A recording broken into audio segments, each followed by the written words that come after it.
Okay, seems like the folks joining has started to slow down a little bit. So again, welcome everyone. Thank you for being here. And I think we can get started now. So Peter, want to kick it off? Yes, I do. Thank you. First, thank you for everybody for joining us. My name is Peter Zimroth. I am the director of the Center on Civil Justice at NYU Law School. For those of you who are new to the center's events, our center is dedicated to the study of the civil justice system in the United States and how it can fulfill its purposes. The center's mission is to study and improve the United States civil justice system. We have no other agenda. Some of the most distinguished judges, lawyers, and scholars in the country sit on the center's board, with roughly equal number of plaintiffs and defendants lawyers. Today is the second panel in a series of events on the new face of antitrust put on in conjunction with Cravath, Swaine, and Moore. Cravath partners Evan Chesler and Judge Catherine Forrest were instrumental in the development and planning of this series. We want to thank them and the rest of the Cravath team. This antitrust series features 4 events in total, taking place every Wednesday at 1 p.m. The next event will be Wednesday, April 7th, discussing the platform economy. It will be moderated by NYU's Cynthia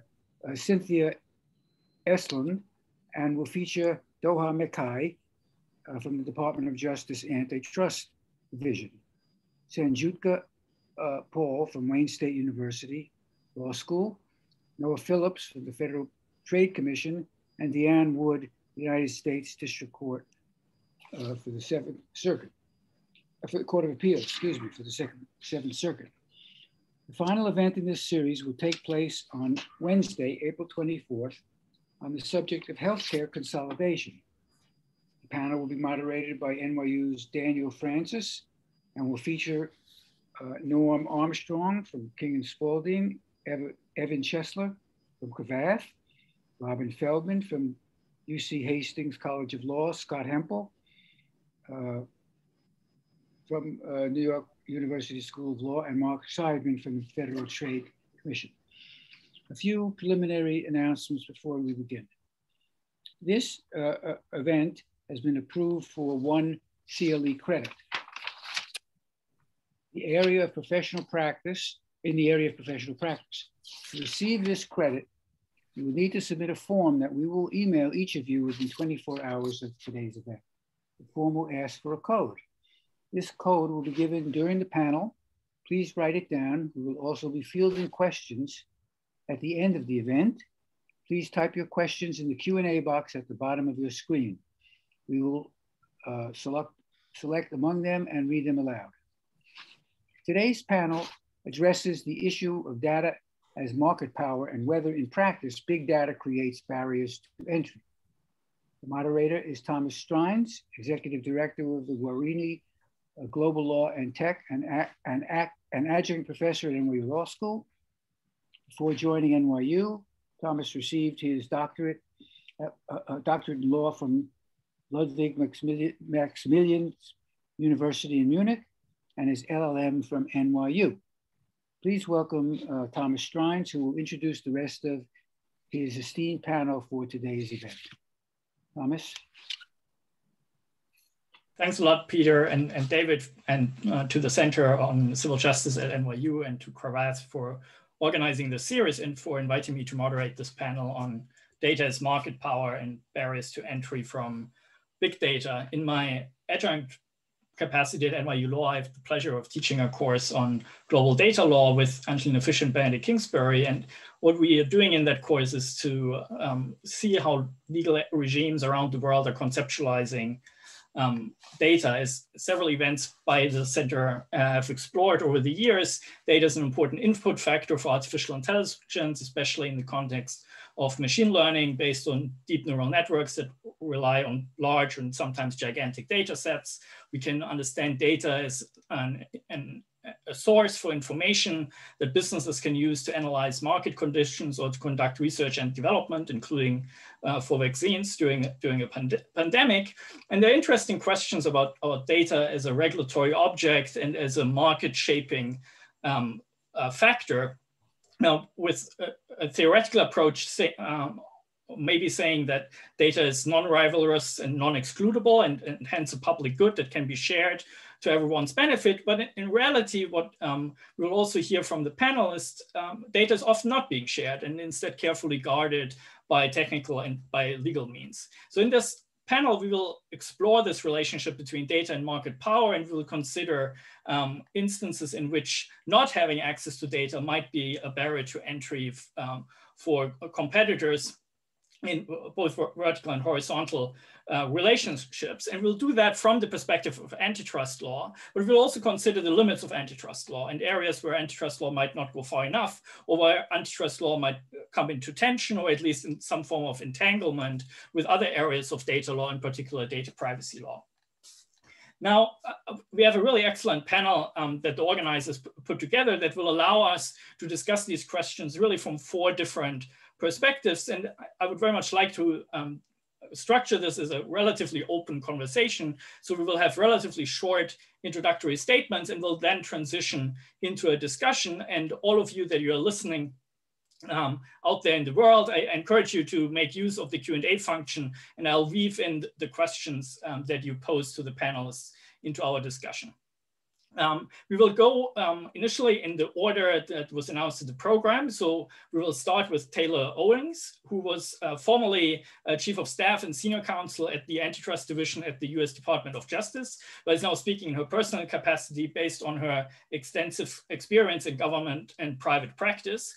We will then listen to Maggie Segall, who is a partner at Cravath in the firm's antitrust practice, where she's mainly focusing on transactional matters, but also deals with all kinds of other antitrust matters, regulatory approval, governmental investigations, and general antitrust counseling. We'll then turn to Joshua Tzuker, who is a senior policy advisor for competition and privacy policies at Oracle, a data company, where he deals with federal, state, and international regulators. And finally, we will hear from Sandeep Vaheesan, who is a legal director at the Open Markets Institute, which uses research and journalism to expose the dangers of monopolization and to advocate for policy change. So we'll hear from our 4 panelists first, and we'll then transition into the discussion. And with that, I'll hand it over to Taylor Owings. Taylor, the floor is yours. Thanks so much, Thomas, and thank you to the Center for inviting me to be here today to speak with you about this interesting issue.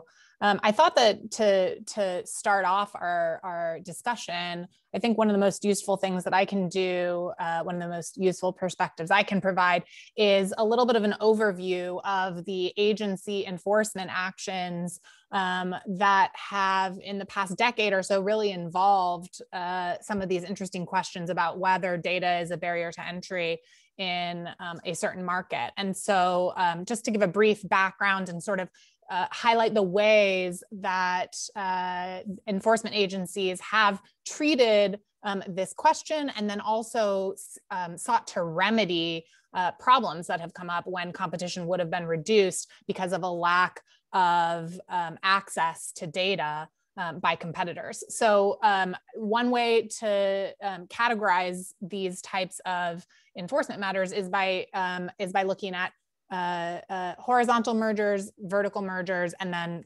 civil conduct investigations. So starting both historically and also with the sort of classic horizontal merger investigation, one place where the enforcement agencies have focused before is when 2 companies are actually selling a data product.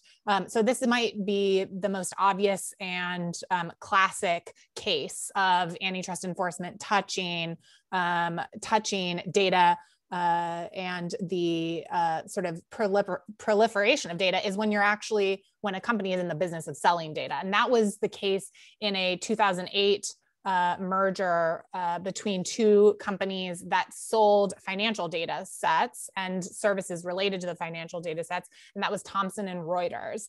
And the Department of Justice Antitrust Division did this investigation and filed a complaint alleging that these two companies were actually each other's closest competitor for certain financial data sets that investment managers, bankers, traders used to advise clients or decide how to make financial investments. The fact that these complex data sets that really amassed all this financial data were proprietary, difficult to replicate, and in head-to-head competition meant that the Justice Department required a divestiture remedy in that case, meaning that these financial data sets owned by Thomson and Reuters had to be divested to a third party. And that included services associated with maintaining the data sets until they were transferred over to the third party buyer who could replicate competition for selling these data sets and the associated services. So that's a really classic example of how a difficult to construct and obtain and sell data set might be policed and protected by the antitrust laws. Another example is, fast forwarding a little bit in time, is where a vertical merger is being proposed and data controlled by one of the companies to the proposed merger is an important input offered offered to downstream competitors, and those downstream competitors really need that data to sell the products that they sell. So I see this sort of fact pattern and the question of what to do when two companies are combining where one really has access to this important data. I see this fact pattern coming up in a DOJ investigation and consent decree in 2011, and that was Google's acquisition of flight statistics company ITA, and also in the recent conditional clearance that the European Commission issued in the Google Fitbit merger. So that was just in December of 2020 that the European Commission came out with that remedy. In both of these cases, the one side of the company had access to a critical data set, and the downstream company that used that data set to offer products was in competition with other companies that might want access to the data. And in both cases, the enforcement agency in question, the DOJ and the Google ITA merger, and the European Commission and the Google Fitbit merger, required that the company that owned the data make that data available to third parties in order to offer competing products. So in the Google ITA case, the software and the data used to make the flight search services sort of back-end architecture that was the product that ITA sold to websites offering you the ability to search for flights. That ITA software and services was required to be licensed to competitors to Google's flight search website. Similarly, in Google Fitbit, Fitbit's health and fitness data is being required to, or rather the European Commission is requiring Fitbit to make that health and fitness data available via its web API to third-party service providers that offer companion fitness apps or companion fitness services, things along the lines of Strava or Peloton that might use incoming health and fitness data to provide their services. So those, I think, are some interesting examples of how you can remedy problems where data is a really critical input. And it demonstrates that the enforcement agencies really are capable of seeing and analyzing when the market is characterized by these data inputs. Great, thanks a lot, Taylor. I think what we're also seeing is the need to really differentiate between different market constellations, different kinds of data and different remedies. I think Taylor has also shown us that there are ways in which one can clear merger under conditions that then alter the conditions under which other participants in that sector or in the digital economy writ large get access to data through data access infrastructures like web APIs. So thanks a lot, Taylor, for getting us started. And I'll hand it over to Maggie. Great, thank you. And thank you for the Center for hosting this, and as well for everyone who's attending. Thank you for joining. So I think where I wanted to head with this is Taylor set it up in a really nice way to kind of carry this conversation forward, which is, first off, I mean, any of us who are antitrust practitioners or experts in some way in the field are quite familiar with how everything is so fact specific. Everything you have to look into individual products, individual markets, and really understand the facts and the nuances of everything involved, because we have overarching principles, but how you apply them is so particular to any given situation.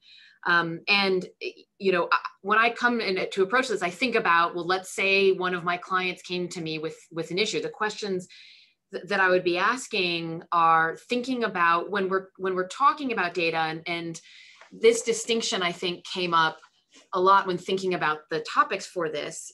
Are we talking about data as an asset? Are we talking about data as the product itself that we're concerned about? Because typically when we talk about having monopoly power, does data provide you with a monopoly on something? You're thinking about, well, then that is a product that you control. I mean, when we talk about monopolies, it's having market power, monopoly power over some kind of relevant product market. And I use that term generally. It could be a service. It could be something that you are doing, some service or product that you're providing to customers. Or when we talk about big data, are we talking about something that is a characteristic of a market? So it's not necessarily the product itself, but it's a characteristic of a particular market, a particular service that's being provided, a product that's being provided. And so when we talk about barriers to entry, that to me is where that question comes up the most. Is this when we're talking about data, are we talking about a situation? And I think the lines can be blurred, and I think you can have both. But when we're exploring this, we're trying to understand for any particular data set, company, market out there, are we talking about using data as a product itself, in which a company could have a monopoly? We're talking about how data, having access to data is a characteristic of a market that would create barriers to entry, just in the same way that having sticky customers, right? Customers where it's really costly for them to switch, switch who they're buying from, or someone they're getting a service from. I mean, sticky customers is more of a characteristic of a market, or large capital costs to enter a market is more of a characteristic of a market that creates barriers. So when we talk about big data, are we talking about it in that context? It could be both, but to me, that's a really important question to go through, because I do think, and I always think about this from the perspective of interacting with a regulator, whether that's over the behavior of my client or a deal that they're trying to get forward. Because at least it seemed to me like when data itself is the product, when that is the goal for one company acquiring another, for example, I think you're going to face more skepticism there, as opposed to the data being incidental, being a characteristic of the market in which they operate. Whereas, the goal of the transaction might be to focus on the particular products you're looking at. So that to me is a really important distinction.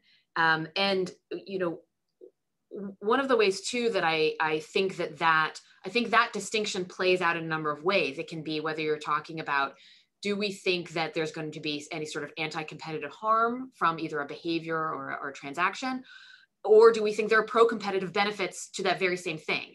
And so I think when you're, again, trying to figure out, are we talking about data as a product, as an asset, or are we talking about it as a characteristic of a market, is where that really, really plays out.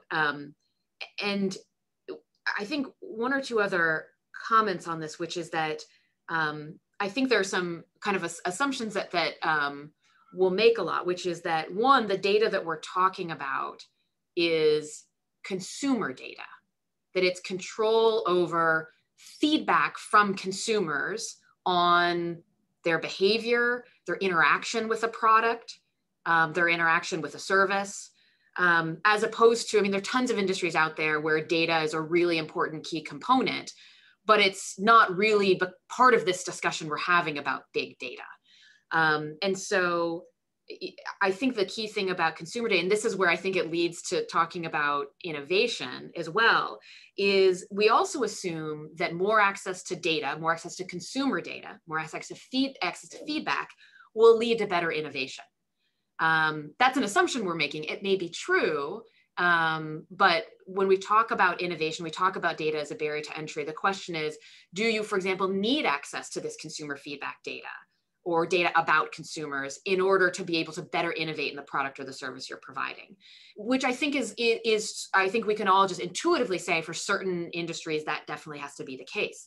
And it's interesting, I think about all of these different questions as coming together. The example that I think of is as part of the Time Warner AT&T transaction, which I was involved in, but this is something that was obviously very public at the time, which is a vertical deal. But one of the, there were all sorts of reasons for the deal and combining these two companies together.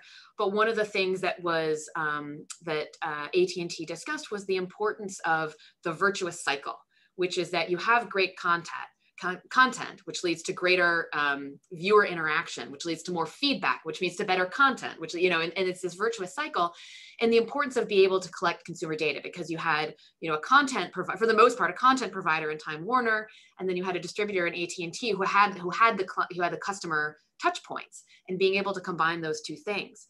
And so you can see the kind of pro-competitive benefits of, the ability to use big data and the consumer data, feedback on the, the content that's being distributed out there. But you could also see how that could be seen as a barrier to entry. I mean, it's like having a larger installed base, so it could create barriers to other companies because they don't have that feedback. But at the same time, it allows a company to innovate in terms of the service it's providing. So, I mean, that to me seemed like an interesting example about how all of these different distinctions and questions about the data come together in practice. So probably raises more questions than I've answered, but that's the start. No, but I think you're really asking just the right questions to get from these kind of abstract, broad principles to really into the issues. And I think also for everyone listening out there, asking these questions, what the role of data is, whether we're looking at data as an asset or whether we're looking at data as a characteristic of a given market, and to ask whether it's about consumer data or other types of industry data is really important, and it also leads us later on, I think, not just into these questions about how that relates to question of innovation policy or industrial policy, but also how that positions antitrust law vis-a-vis data privacy law, because there, if the focus is on consumer data, it's likely that it's going to be closer to personal data, which would be a privacy concern. Whereas if it's not about consumer data, that concern might not be as present. So thanks a lot for raising these excellent questions. And with that, after we've heard from a former regulator and from a law firm-based counsel, we'll hear from Joshua, who will tell us about the perspective from a data company. Joshua, the floor is yours. Thanks. Taylor and Maggie really set the stage very, very well with how we approach these situations from Oracle's perspective. I'm going to try my best because I know that this is going to be a give and take conversation. So when I'm speaking for myself, I will say I'm speaking for myself, but for the most part, I'm going to speak for my company, Oracle. And if you are younger, you might not know what Oracle does. We are a software company where I think a lot of folks who live their lives without having to deal with enterprise software and just look at technology through a consumer-facing lens might not realize they come into contact with Oracle and Oracle software and Oracle data, dozens of times a day. Our DNA is a database company. Back when it was in its startup, 3 guys in a garage phase, the idea was during the 1970s when people were still kind of transitioning out of using punch cards, trying to figure out a way for large scale customers to make sense of their own data. So we pioneered the database, bespoke, customized solutions for large companies to understand the data that they're taking in, optimize their performance, put HR operations into some sort of cognizable function that I think a lot of us now understand, software-based solutions for business problems. So organizing data has always been part and parcel to Oracle. I think one of the sea changes with how technology companies started to talk about data in the last 20 years was through this antitrust lens of rivalrous or non-rivalrous. And you hear a lot that data is non-rivalrous, that there's always data being created, that data is non-fungible, and that data in one context can inform data in another context. And all it takes is just the gumption and the entrepreneurial vision to figure out a better way to organize somebody else's data. Because I think in our DNA, we have always been on this kind of bespoke IP for businesses to organize their own data. We recognized a long time ago, and it's become part of our culture, that data is actually rivalrous. There is some data that is more valuable than other data. And that when competitors have an edge in data, that creates a multitude of benefits, some would say network benefits down the road. So that's kind of our perspective. But I think what's important is, and Maggie set it up pretty well, what data are we talking about? Are we talking about, a lot of the discussion in DC and at conferences like this really revolves around consumer data. There's enterprise data, which is really where a lot of the bread and butter for Oracle and a lot of companies like us, like Salesforce or Workday. But then there's the consumer data, which is all the data that falls off our phones, that goes through our, as we surf the net on our devices, as we connect up, as we buy IoT devices and connect them through our own personal networks. Data collection, consumer data collection, is ubiquitous and it's ambient. It's always on, it's always happening.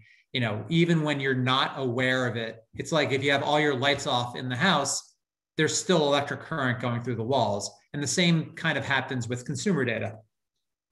So there's certain data advantages that come with how different companies and how different participants in the market collect this data. Sometimes, real-time data is far more valuable than historic data, and network data is far more valuable than unnetworked data. So in Oracle's perspective, the very fact that there are some companies and some players in the marketplace that have tremendous edges on this consumer data, and then translate that really into how any advertiser reaches a consumer. So even if it is what it would be considered a non-online advertiser, whether you're GM or Nike or a bed and breakfast in some random town somewhere, you have to access this multitude of consumer data through some network bottleneck that poses itself in between you and the marketplace. That bed and breakfast somewhere in the country somewhere cannot access that consumer data without going through one of these portals. So that's where I think we have some concerns. A few years ago, looking at the return rates that online advertising got Google and Facebook, Larry Ellison, with all his unlimited resources, decided that we should turn to figuring out how to disrupt this marketplace, how to put our knowledge of data into how we were going to compete, in a new way of competing for the digital advertising dollar. Let me tell you, it's been a tough road to hoe because we lacked things like a browser. We lacked things like a search bar. We lacked things like a social network, but we had the best ability to create databases. But in the end, our vaunted ability to compete for consumer data, ad data, ends up essentially selling that information to the dominant players to help optimize their solutions. It's a really interesting problem that I think you face when you're not as networked like those other companies are. I mean, look at your phone. One of the things that we like to point out is if you have a phone, it's a tremendous intellectual and technological achievement. In that phone, there are a multitude of chips from a whole bunch of chip providers that are collecting data. There are apps on that phone that want to collect data in order to monetize themselves. There are network providers, AT&T and Verizon, who have the ability to collect data.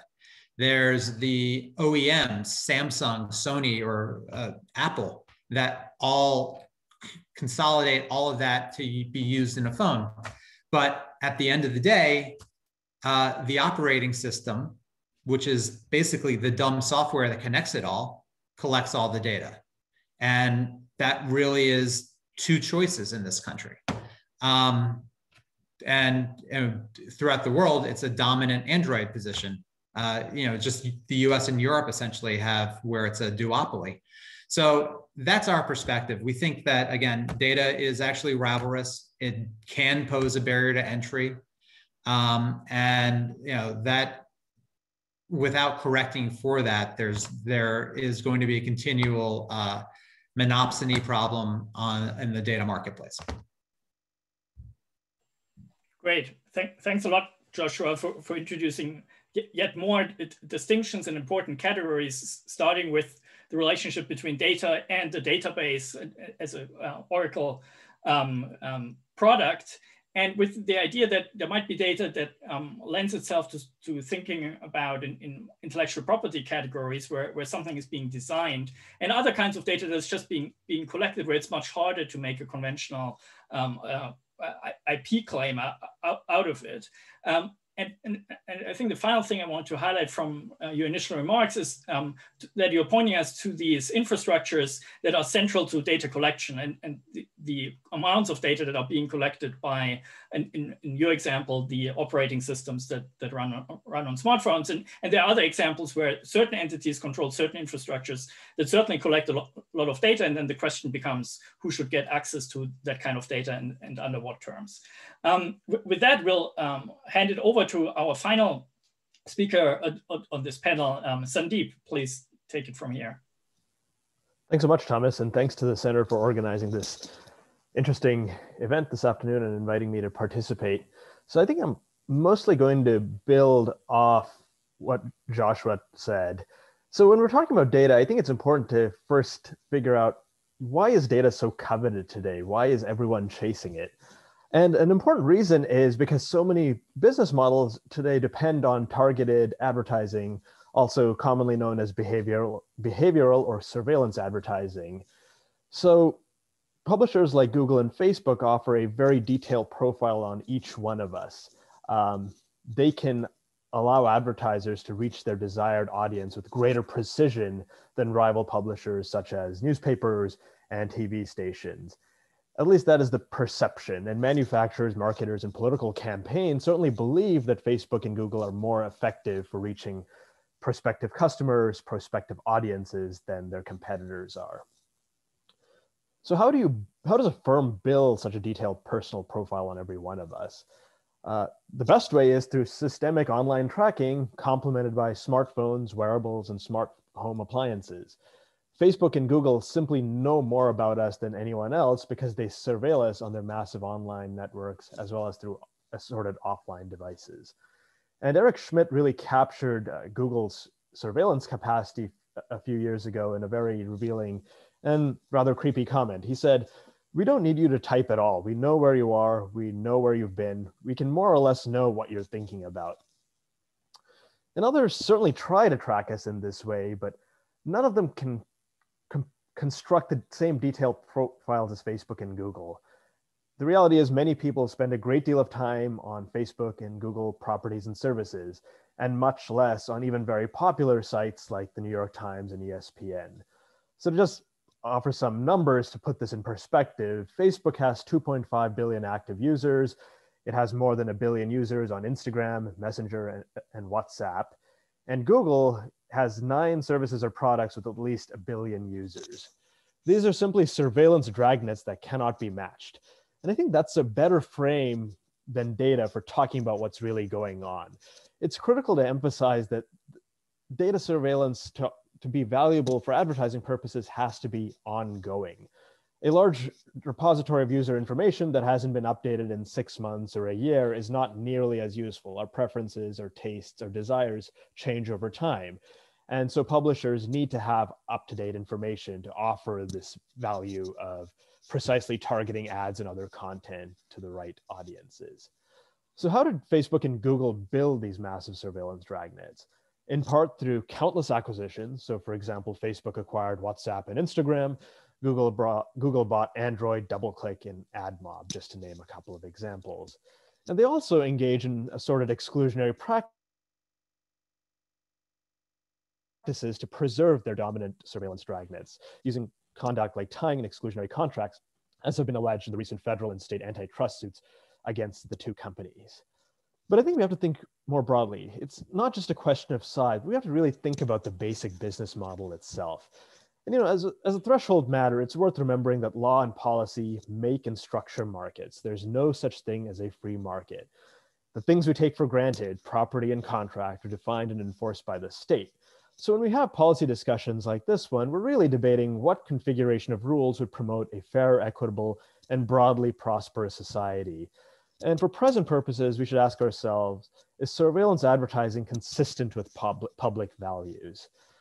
I would argue no, and I'm going to submit that the line between antitrust, consumer protection, and privacy are blurry and artificial. They all deal with fundamentally the same questions. How do firms compete against each other? What methods of rivalry can they use to gain an advantage? And how do they deal with counterparties such as customers, advertisers, and suppliers? I would argue that surveillance-based advertising is troubling and deeply problematic on at least 3 grounds. So the United States, at least at the federal level, doesn't have a general privacy law, but I would argue we do have a general privacy norm. We have a quilt of laws like HIPAA and COPPA that protect our privacy to varying degrees. And surveillance-based advertising runs afoul of this general norm on privacy. Second, it facilitates all sorts of illegal discrimination. The news outlet ProPublica has done great reporting over the years on how racially discriminatory landlords, sexist employers can actually use Facebook to reach only whites or only males when listing housing opportunities or job openings. Third, this is something that's been in the news lately, surveillance-based advertising promotes incendiary and manipulative content that keeps people on the platforms. Provocative content attracts users and keeps them on the platform, which in turn means that they can be served up more ads, which in turn increases Facebook and Google's value proposition to advertisers. And so in closing, I'll quickly ask, are the advertising benefits of surveillance really worth it? So I remember the age before the internet. I'm old enough to remember what life looked like without the internet, without Google, without Facebook. There was really no dearth of advertising. There was plenty of information from my parents on where to shop, where to eat, who to hire for home projects. So I would argue that surveillance advertising doesn't really pass social cost benefit analysis. What might a different model of the internet look like? Google and Facebook could rely more on contextual advertising and subscription fees, and they already do that to an extent. I'm constantly reminded that for a monthly fee, I can gain more storage on my Google Drive. So it'd be relatively modest changes to their present business model. So I'll wrap by saying that before policymakers decide the future control and uses of data, we and our elected representatives should really ask ourselves a fundamental question. Is surveillance advertising consistent with building and maintaining a fair and just society? Thanks a lot, Sandeep, for this critical perspective, I think, on the surveillance economy, the role of platforms. And the question there is how the different areas of law, antitrust law, consumer protection law, data privacy law, might work together or against each other, how to separate them or how they might blend over, and to really ask the question whether there is a need for more forceful regulatory intervention that would ban or restrict target advertising or surveillance advertising in a way that would force these companies to really change their business models.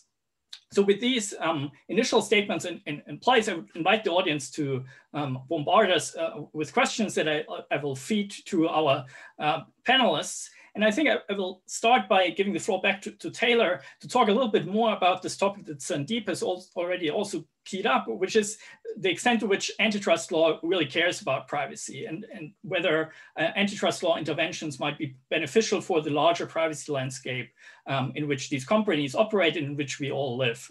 Taylor? Thanks. Yeah, I was really interested in a lot of what Sandeep had to say, especially this concept of what hazards or harms might be flowing from a surveillance advertising model. And I think it is important to categorize what antitrust law does and doesn't take into account when we're thinking about the problems or hazards that business model might entail. So I think it's important to clarify that antitrust law does not pass judgment on the morality of a business model, and it doesn't pass judgment on the social ills generally that a business model might result in. There may be very good reasons, and Sandeep brings up many of them, that we may want to regulate surveillance-based advertising, but antitrust isn't concerned with, again, the morality of the business model or other social harms. It's concerned with whether the actors in the industry that use that business model are facing healthy competition. And I think the reason it's important to remember that distinction is because there are some advantages to isolating the question that antitrust is asking.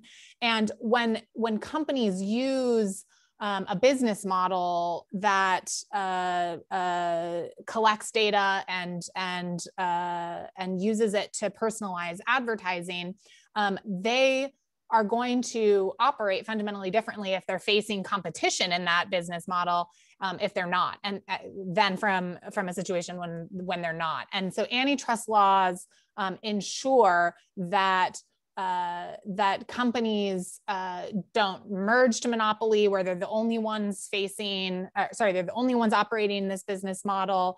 Antitrust laws protect against abuses in methods of competition that might reduce a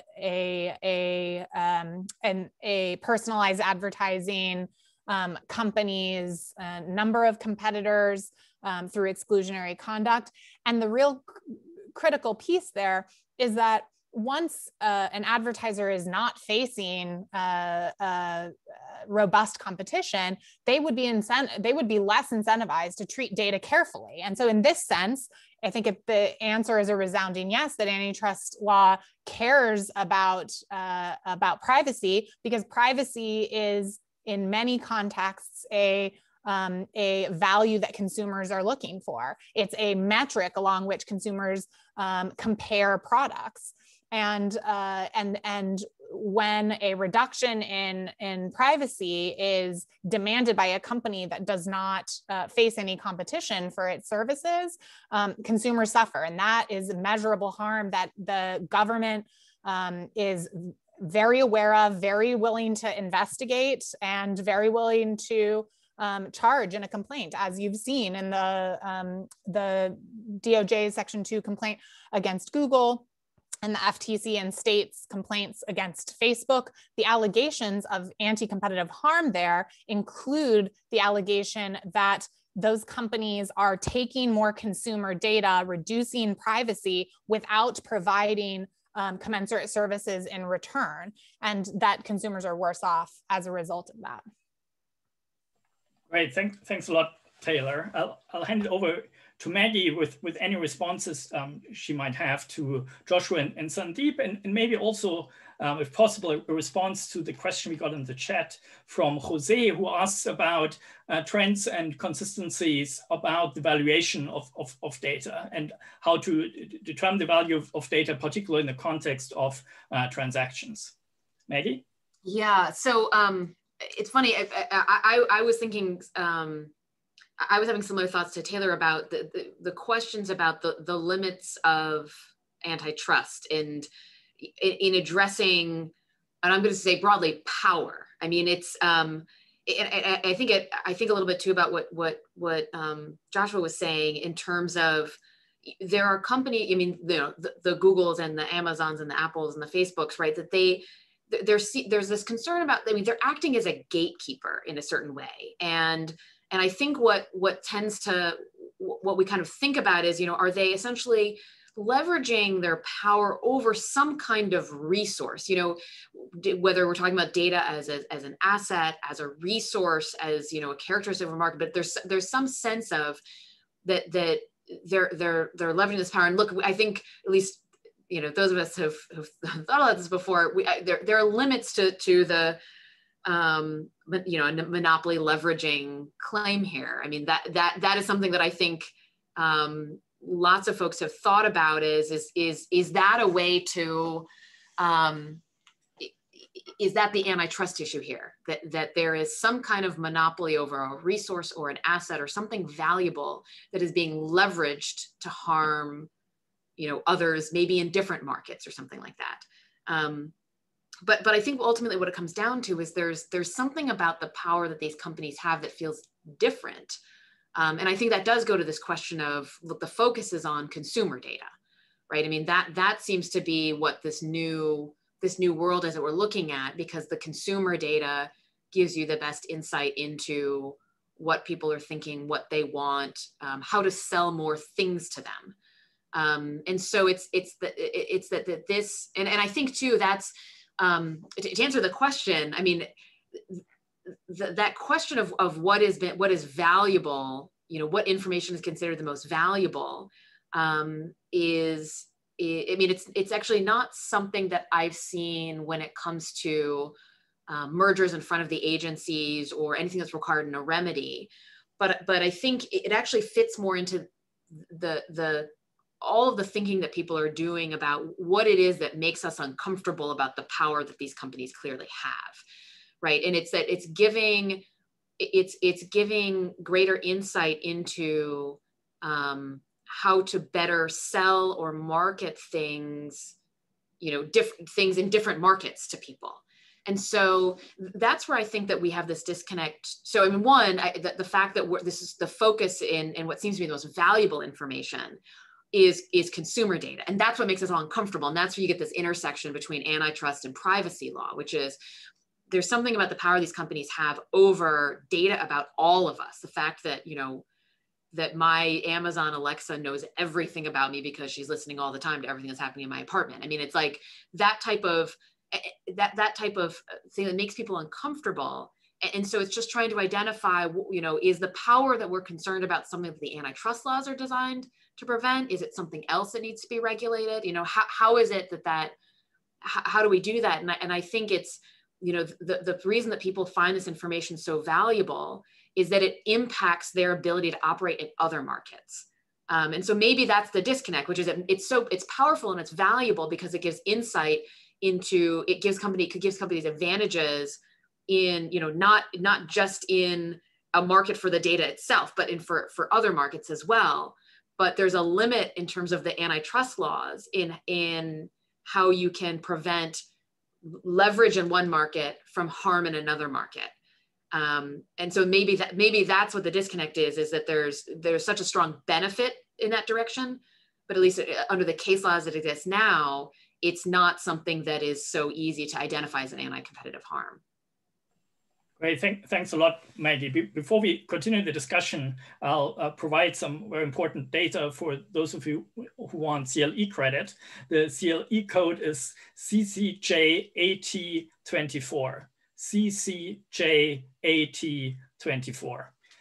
I think Taylor's and Maggie's interventions have shown quite nicely how it's a complicated question, what antitrust law can or should address and in what way. And I want to give the floor to Sandeep to respond to the accounts that Taylor and Maggie have given, and maybe also to the question we got in the chat about the proper role for government here. Because one could say, isn't it paternalistic to ask for the regulator to interfere in a market where consumers make the choice to be on Facebook and receive the services without monetary compensation, without paying a price, and maybe they're quite willing to offer up the data they generate to these platform companies without there being a need to have a more comprehensive privacy regulation as the EU has, or by combining somehow an antitrust remedy with a different type of regulatory intervention. Sandeep. Sure, thanks so much, Thomas. So I want to respond to a couple of points that Taylor made. She said that antitrust law doesn't really make moral judgments, doesn't have any moral content. It actually does have significant moral content. It just happens to be implicit and rarely acknowledged openly. So to use the cases against Google and Facebook as an example, the federal and state governments are alleging that the two companies have used some mix of exclusionary contracts, tying and refusals to deal to obtain and extend their dominance. And that notion of improper competition has a moral component to it. There is an implicit understanding that firms cannot use coercion beyond a certain level or exercise dominance or use other unwarranted advantages to marginalize competitors. So there is a clear moral content here. It's just that in most contemporary antitrust debates, the morality of the law is implicit, either not articulated or poorly articulated. And actually, one of our main antitrust laws is explicitly moral in orientation. So the Federal Trade Commission Act prohibits unfair methods of competition. So when Congress passed the federal antitrust laws in the late 19th century and early 20th century, it was informed by a moral vision. And unfortunately, in present debates, we've lost sight of that moral vision and somehow convinced ourselves that we're making apolitical, objective judgments when we're actually trying to carry out some crudely articulated morality when we are enforcing the law and developing new rules and legislation. So I don't think we should lose sight of that moral component here. The question of the government acting to protect our privacy, whether it's being paternalistic, the government is acting one way or the other. There's no such thing as a free market. The government is enforcing contracts, it's enforcing property, it's allocating privileges to some, withholding them from others. So the question is, should the government act in ways that reinforce and augment the power of large corporations or set rules to protect our privacy? And, I think there's a common assumption that we are somehow consenting to our privacy being violated on a sustained and large scale. And I think that's really based on a myth that we are making informed decisions when we click on standard form contracts online. And there's plenty of evidence that nobody reads these contracts. We don't read these contracts any more than we read mandatory arbitration clauses that come with our credit card or our checking account. So I think we need to have a more sophisticated and richer understanding of the power dynamics here at work.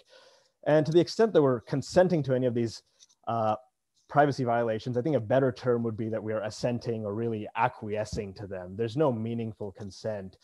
And the legal scholar Julie Cohen wrote a piece just recently explaining why notice and consent frameworks really just reinforce this myth of consent instead of recognizing the fundamental power disparity and making rules that protect norms like privacy. And I'll share this article in the chat. I think it really goes into great detail and offers a nuanced take on why consent doesn't meaningfully exist in most of our relationships with corporations. Thanks a lot, Sandeep, and apologies to everyone who couldn't really understand me. The code is CCJ80 as in AT&T 24. I want to turn it over to Josh to respond to the conversation we have had and maybe to weigh in particularly on the question whether the issue here in your view is one where the antitrust laws are fine, we just need to apply them in the right way and maybe calibrate the enforcement priorities differently, or whether you see a need to have a more fundamental regulatory change in the United States. And maybe also, since you're also dealing with international regulators, whether the direction which the EU seems to be going with its proposals like the Digital Markets Act is the right direction because it emphasizes more interoperability requirements and access to data requirements. So to do the last one first, while we, like any corporation, is going to have quibbles with any large scale regulation, in general, we like where the Digital Markets Act is going. We think that it helps reset a lot of the terms that consumers find themselves in, and that data companies find themselves in this marketplace. So how do we look at the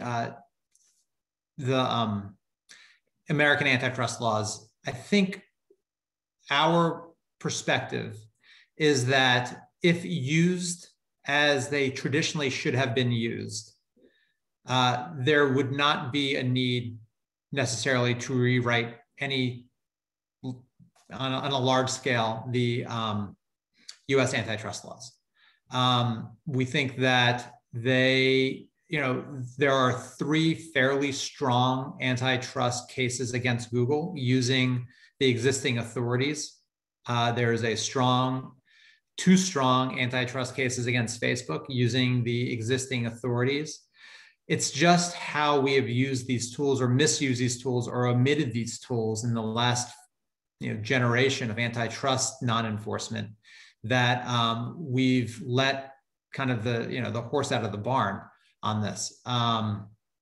So when we've gone too far onto a consumer welfare standard that just looks at a price competition rather than competition throughout the entire marketplace and through innovation, through how labor's treated, how consumers are treated. When we've lost sight of that in just a race to what's the lowest cost, I think we've created a lot of externalities that need to be corrected. There are so in the digital marketplace, there are some reforms that might be made outside of antitrust that could really help with competition.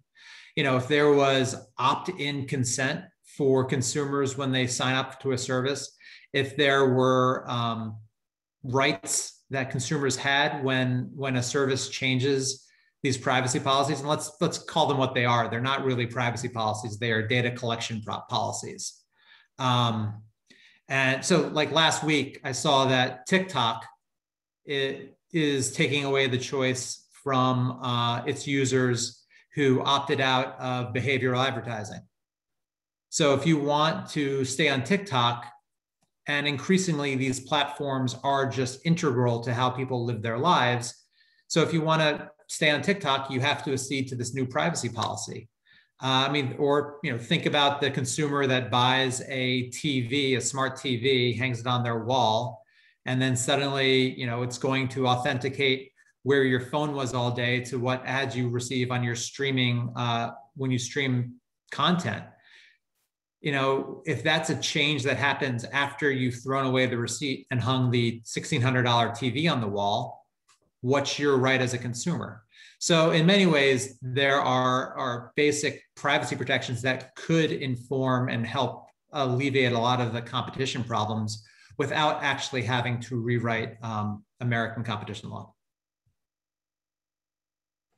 Great, thanks a lot. So we're already out of time, but I want to give each panelist a chance to make one final point. I'm sorry we didn't get to all the question. I think it shows the complexity but also of the topic, but also the interest in it. A lot of the questions in the chat are about intersections between general access to data or more specific access to data, including a really interesting question about how antitrust law might intersect with material non-public information. So we see how different categorizations of data can also come into conflict with each other.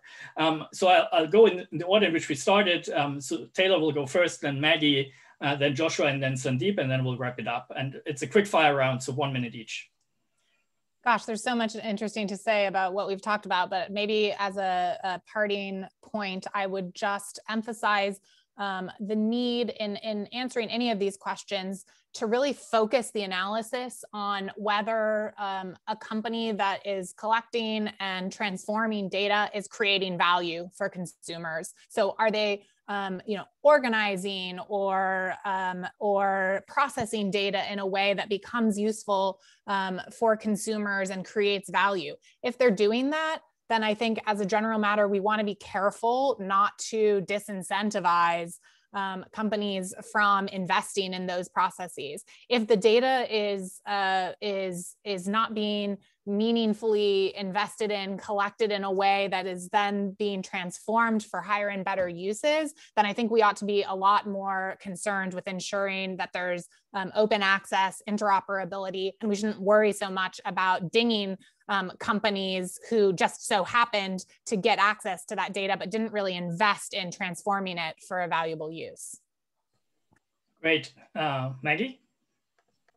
Sure, yeah, there's a lot to respond to, but I'll try to just maybe make 2 points. I do have to note, I liked Joshua's observation about privacy policies, which are really data collection policies. It reminds me, I mean, it's in the same way they're like data retention policies, right? I mean, they kind of accomplish the reverse. But I mean, I think the takeaway here, and I tend to agree. I think that in terms of what Joshua was saying earlier, I do ultimately think that the antitrust laws, and I agree, I think we've seen this in terms of the fairly traditional under the antitrust laws suits against Google and Facebook. I do think that the antitrust laws should be able to address the vast majority of the concerns that we have around how, big tech is using big data in terms of, and I think this goes to kind of the point I made right at the beginning, which is it's really specific to the facts. You have to look very carefully at the practice that is under scrutiny, what it means, what resources they're using, what data they're using, and that generally speaking, if it is anti-competitive, then it'll be addressed under the antitrust laws, and it should be addressed under the antitrust laws. Great, Joshua, and then Sandeep, final comments. So just finally, just to wrap up kind of where we are on a policy level for Oracle, we just believe, after years of trying to compete in this marketplace, that at least as far as the consumer-facing data market is concerned, the best way to help alleviate and to reset competition within it is to just give consumers opt-in rights from the get-go, and then make sure that certain products, like a browser, for instance, have the same rules as a ISP would have as far as advertising. There's just little discrete changes that could really invigorate competition.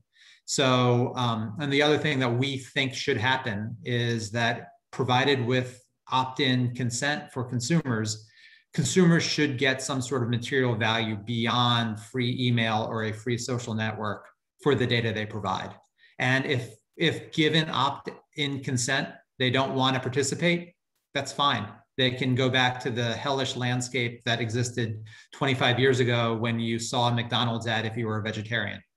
There's not this dystopian future without targeted advertising to, bar on a little bit of what Sandeep was speaking of before. Great, thanks a lot, Joshua. Finally, Sandeep. Sure. So it's worth remembering that antitrust, consumer protection, and privacy laws all structure markets. They promote and protect certain business models while prohibiting and restricting other business models. So in enforcing and reforming these laws in the coming months and years, I think an important question for all of us to bear in mind is whether surveillance advertising is serving our society well. Are ever marginal improvements to advertising worth the persistent and ongoing invasion of our private spaces, thoughts, conversations, and movements? Great, thanks a lot. And with that, I'm very sorry for going over time. Please blame the moderator.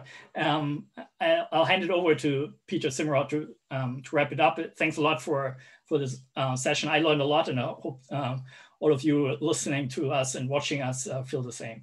Peter. Peter, you're on mute. I want to thank first and foremost the Thomas and all the panelists who just did a marvelous job. I learned an enormous amount as well. And before we finish, I just wanted to announce, I saw that someone had asked in the chat, when the next event was. It's Wednesday, April the 24th, and the subject is healthcare consolidation. So Right. I hope everybody. That's the next event is Wednesday, April 7th. 7th, I'm sorry. On platform economy, and then April 21st is the following one, Wednesday, April 21st on healthcare. So sorry, April 7th and then April 24th. And so those are the two next ones, and I hope you all can join us and get the word out. Other people in your network might also be interested. So thank you again to everybody, and thank you especially to the participants. Thanks everyone for coming. And also one last thank you to the Cravath firm for all the help they've been in organizing this and putting this together. So thank you for coming.